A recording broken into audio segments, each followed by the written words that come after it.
boleh memberikan nama tapi harus tahu artinya. Termasuk izin ya. Kalau kita jadi anak, kudu nanya sama orang tua kita, kenapa aku diberikan anak seperti ini namanya?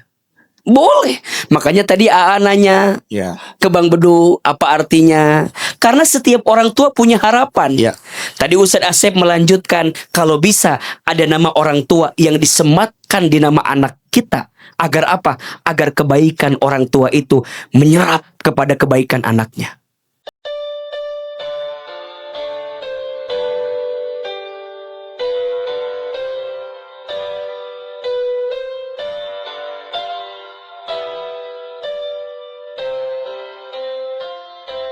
Bunda, betul apa yang tadi Ustadz Asep sampaikan. Gak usah ribut dengan nama mantan yang ada dalam diri anak kita.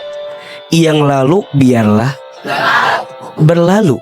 Sudah usai biarlah selesai. Betul? Selama namanya baik, ya gak apa-apa. Kalau gak sejalan, jadikan sejarah. Wah.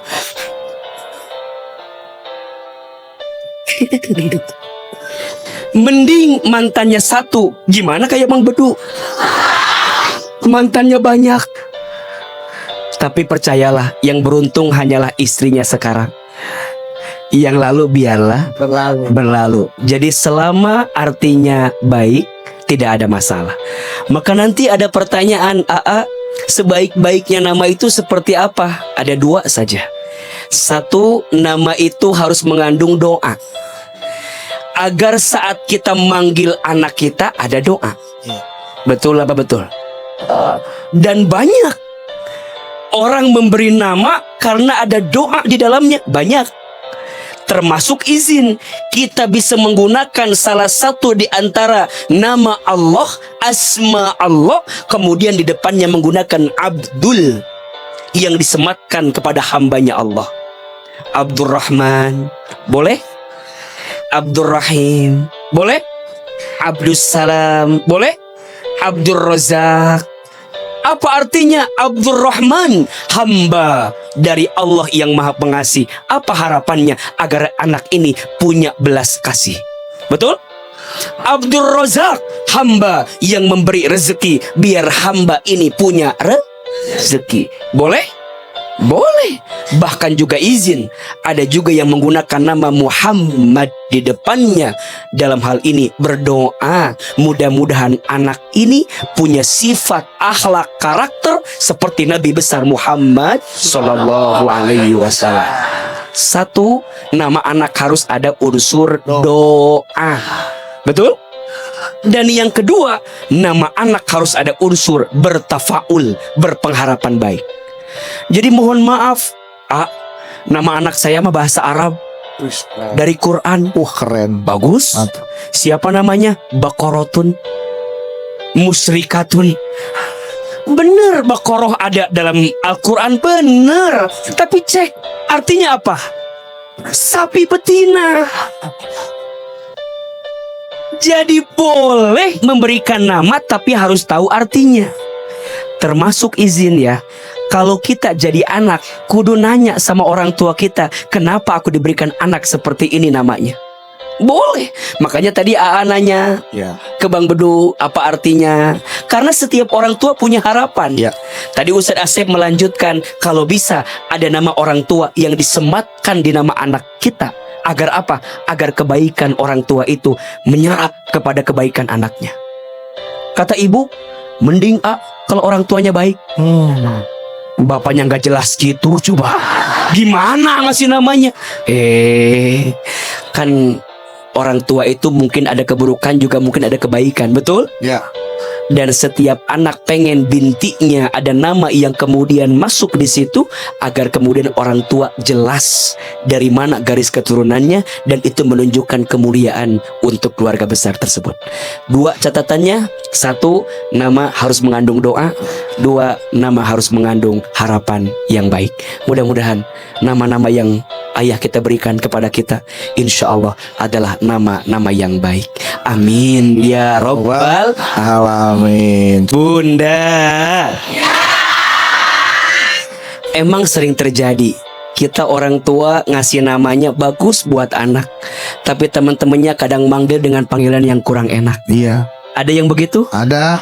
Ada. Mohon izin, kita punya anak namanya bagus, anak kita agak gemuk sedikit. Dipanggilnya apa? Dut.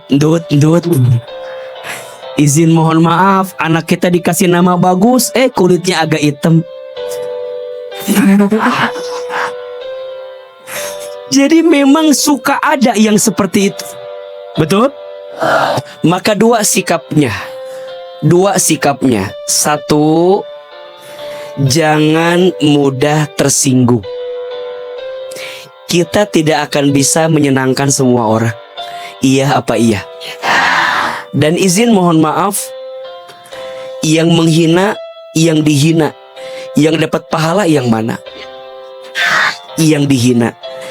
Yang dihina, yang menghina, yang dapat dosa yang mana? Yang menghina. Bunda, kalau bunda ngerasa nggak enak, orang-orang manggil anak bunda tadi siapa? Bokir. Bokir, bolong kiri, jangan dimasukkan ke dalam hati, karena bunda mah nggak mau manggil begitu. Ini yang salah. Kenapa suami ibu ikut-ikutan manggil bokir? Ini masalahnya nih. Kenapa? Biarin orang lain. Maka izin ya. Mungkin anak kita di luar diperlakukan macam-macam sama temennya, tapi di rumah dia harus jadi mahkota terbaik untuk kita. Karena kita nggak bisa mengatur sikap teman anak kita sama anak kita, betul nggak? Nggak bisa. Tapi kita bisa mengatur sikap kita seperti apa kepada anak kita.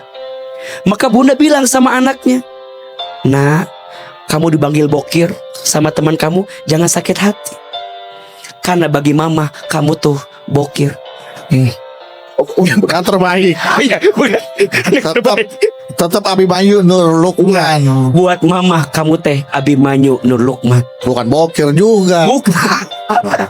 Bapaknya udah panggil bokir, temannya manggil bokir, emaknya manggil bokir juga.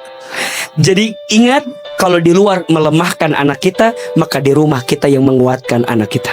Iya. Jelas? Dan yang kedua, kalau bunda ada kemampuan, maka bunda biasakan memanggil yang terbaik sama anak. Maka izin ya, ucapan orang tua doa. Jadi bunda kalau kesel sama anak, gak boleh keluar kata-kata yang buruk. Dasar kamu anak monyet. Berarti orang tuanya, kita mah suka begitu kalau kesel sama anak teh. Gak boleh begitu. Ya Allah, anak mama calon menteri. Ya Allah, anak mama puji, seneng, doa. Dan kadang izin, orang tua kalau udah kesel sama anak, suka gak bisa kontrol. Betul gak? Terutama ibu-ibu. Kakak, kamu teh mending gak bisa diem. Kamu teh tahu kamu teh anak siapa? Kata anaknya, kok nanya sih? Ya anak mama atau aku teh. Kamu tahu kan, mama teh capek mengandung kamu, melahirkan kamu. Kamu lihat kan? Kamu lihat? Enggak lah mah. Gimana saya lihat waktu itu? Kadang suka keluar kata-kata yang gak jelas. Hargai mama. Hargai mama. Apa kata anaknya? Berapa harga mama? Kenapa suka begitu? Gak usah begitu. Kadang kalau anak kita pinter, mirip mamahnya. Kalau anak kita biasa-biasa aja, ini mah mirip bapaknya. Agak tell me sedikit. Jangan. Mungkin anak kita dihina di luar, tapi di dalam dia tetap terbaik di mata orang tuanya.